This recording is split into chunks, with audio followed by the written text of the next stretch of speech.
Okay, I wanted to speak about the Antioch high school shooting case that is ongoing. This happened recently. This article is from 2 days ago, January 23rd, 2025, and it says the continuing investigation into Wednesday morning's murder inside Antioch High School cafeteria shows that a 17-year-old suspected gunman, Solomon Henderson, fired a total of 10 shots from a 9mm pistol within 17 seconds after he entered the cafeteria. Henderson's gun was loaded with 9 rounds when it was recovered by police. The pistol magazine, loaded with 7 rounds, was recovered from the cafeteria floor. No firearms or firearm parts were found during the Wednesday evening search of Henderson's Carefree Lane residence. Detectives now confirm that Henderson was brought to school on Wednesday by his mother, not by the bus as was believed on Wednesday. The investigation shows that just prior to entering the cafeteria, Henderson went into a nearby restroom where he posted photos to social media. In the aftermath of the shooting, detectives found 2 documents believed to have been created by Henderson on non-traditional websites, one 51-page in length, the other 288 pages. A 17-year-old? The material, along with evidence recovered from the residence Wednesday, is under close scrutiny by Homicide Unit detectives from the Specialized Investigation Division, and the FBI. It's clear that Henderson was significantly influenced by web-based material, especially that found on non-traditional sites that most would find harmful and objectionable. Now, they don't want to say, I guess, what websites, but it's been reported that these were white nationalist and Nazi websites. So it was more hate-based toward anyone that is not Aryan. The FBI is working closely with MNPD in the ideological influences portion of the investigation. The Bureau of Alcohol, Tobacco, and Firearms, ATF, is working closely with the police department to determine the origins of the gun Henderson used and how it came into his possession. At this point, it's known that the pistol was purchased by an individual in Arizona in 2022. I wonder who that is. It has not been reported stolen. Efforts continue here and out of state to further this aspect of the overall investigation. Chief Drake extends the police department's deepest condolences to the Antioch High School students, parents, and staff. MNPD officers and counselors are working to be a part of the healing process. Persons impacted by Wednesday's tragedy who needs counseling. So it goes on into giving the number if people needs help, and and I did look at another article where it talked about the 16-year-old girl who was killed, 2 others were injured, and then he took his own life. He talked about how he hated Black people, being Black himself. It's just, this whole thing is weird, and the fact that he did a school shooting is weird because that's not something that is that Black people do. And also, what's throwing me is where did he get the gun from? And this 51-page and 288-page manifesto that, is like, everybody has to leave a trail behind of what they are going to do, but it's not a trail like just text messages or looking through websites. It's like a whole written out thing. It's very strange. And this being a 17-year-old to take the time out to do that is very weird to me. I don't really want to get too deep into it because I want to wait until there's more information out about where this gun came from. If there's any more information about what happened to him to bring him to this point, like in his home life, did he experience colorism, or hearing people in his family talk about self-hatred? Was he bullied? Was he picked on? Did he encounter people who didn't like him just because he was a Black male? Did he experience anything at the school? Did anything happen between the victims who were involved in him? Did they say something? Was he experiencing anything going on in that school? Because there is something that I did hear about Latinos in the workplace who throw horrible anti-Blackness rhetoric at people who work there and how they were treated. less than human. So the anti-blackness is known within that community. I want to know if in the community, in the area where he lived, going to school, did he experience that? Or within his family, friends, or people group, did he experience that? He was really intrigued with these colorless national groups, and he hated himself. He did not like black people. He didn't like his parents, and I'm wondering where that came from. Also, he named a few people who influenced him, I suppose, to, I guess, do what he needed to do, which is weird because if he hated himself and he hated black people and he hated his parents, then why would you take out? I'm trying to correlate the two. I know he says people of color, but still, I'm wondering why not black people, and why did he target people at this school just because they're POC? And he also said in this manifesto that Candice Owens influenced him. And there was something in there basically saying that she influenced him the most. And it's kind of weird. There was other people in that manifesto, and none of this is making sense, like, at all.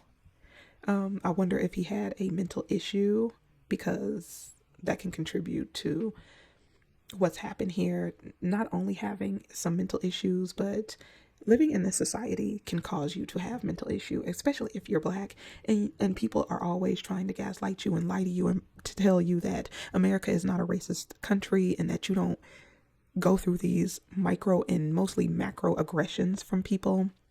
Candice Owens, she can be a talking mouthpiece for whoever she wants to be, but she did have to file a lawsuit because she experienced discrimination herself.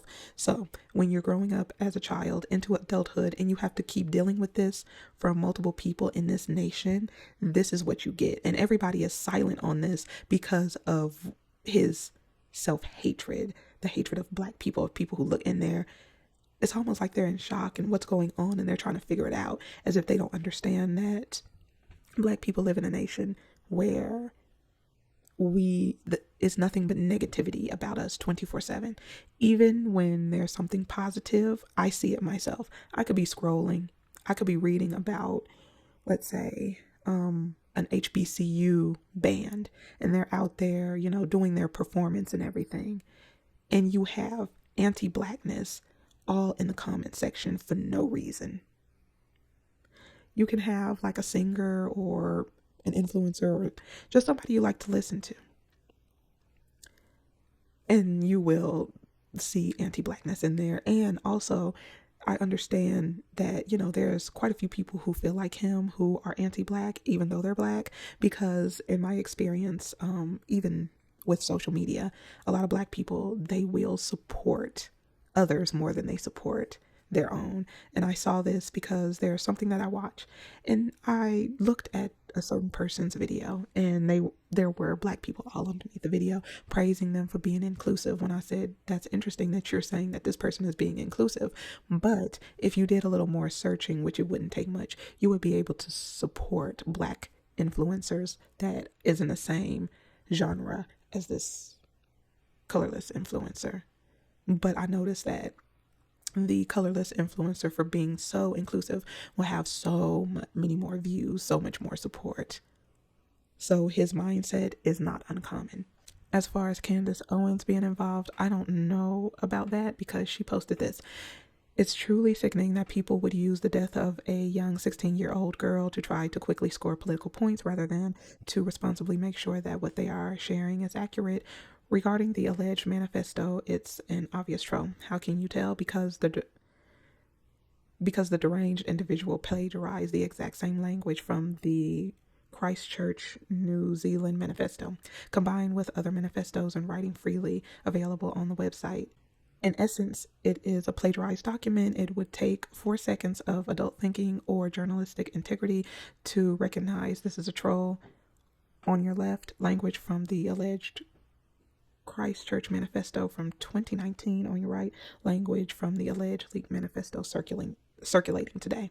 This is how it is plausible that both me and Mr. Beast, who clearly do not share the same politics, wind up once again in a manifesto. It's also explained why this individual, despite his numerous accounts, never followed me or Mr. Beast or on any of his social This is a deranged troll that is, at least in part, due to the death of journalism. Copycats knows that they can gain traction by just mentioning what they perceive to be big names because the media will push those names for clicks. I will have more to say on my show tomorrow as I copied all of the relevant documents and social accounts. So I'll leave this article in the description because it has a lot of interesting stuff in there. And I'm going to watch Candice Owens' video that she did and see what she has to say, because the manifesto really kind of threw me, and the fact that her, Mr. Beast, and I believe there's someone else who is mentioned, it's like there's no correlation there. I'm like, if he's influenced by white supremacist groups and hatred, I mean, you could say that Candace Owens has said things about the black community. Then you have the white supremacist nationalists who say certain things about POCs and black people. But where does Mr. Beast come into that? Yeah, it's very weird. I can't wait to see what she has to say about this, because also in the portion about her influencing him, it says something about Jews. So we all know that at the Daily Wire, she was let go because she did not support Zionist propaganda to exterminate Palestinian children and women.